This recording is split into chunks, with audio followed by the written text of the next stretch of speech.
I'll start with this poem. I wrote this poem when the bombs were dropping on Gaza, and I was the media spokesperson for the coalition, doing a lot of the organizing. And we had stayed up to about 6 o'clock in the morning, perfecting every soundbite. And by the end, if you're Palestinian, you know most Palestinians get tired and start pronouncing our P's as B's. So we become Palestinians by the end of the day. So I was practicing my P's all night.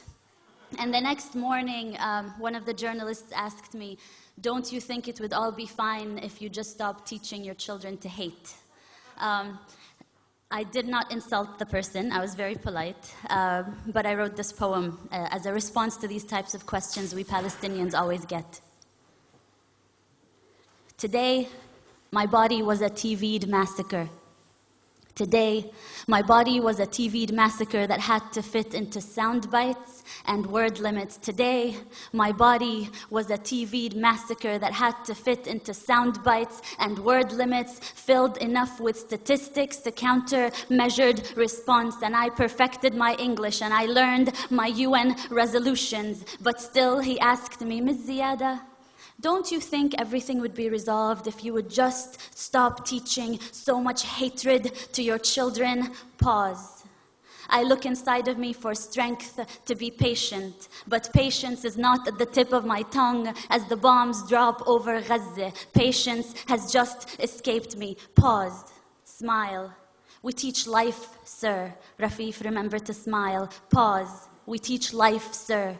We Palestinians teach life after they have occupied the last sky. We teach life after they have built their settlements and apartheid walls. After the last skies, we teach life, sir.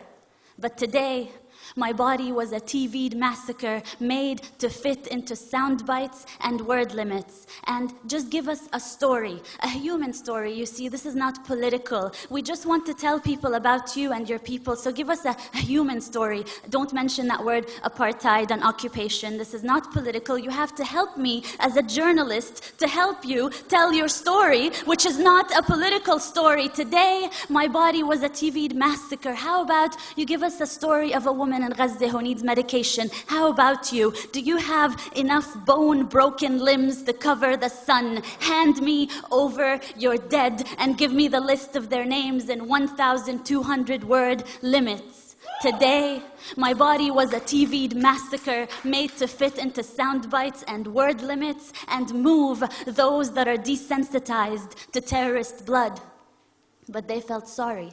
They felt sorry for the cattle over Gaza. So I give them UN resolutions and statistics, and we condemn and we deplore and we reject. And these are not two equal sides, occupier and occupied, and 100 dead, 200 dead, and 1,000 dead. And between that war crime and massacre, I vent out words and smile, not exotic. Smile, not terrorist. And I recount 100 dead, 200 dead, 1,000 dead. Is anyone out there? Will anyone listen? I wish I could wail over their bodies. I wish I could just run barefoot in every refugee camp and hold every child, cover their ears so they wouldn't have to hear the sound of bombing for the rest of their life the way I do. Today, my body was a TV'd massacre, and let me just tell you, there is nothing your UN resolutions have ever done about this. And no soundbite I come up with, no matter how good my English gets, no soundbite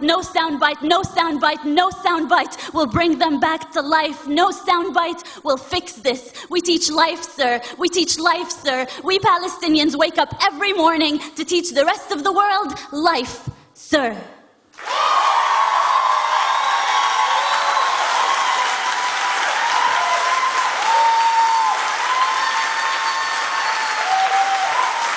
Thank you.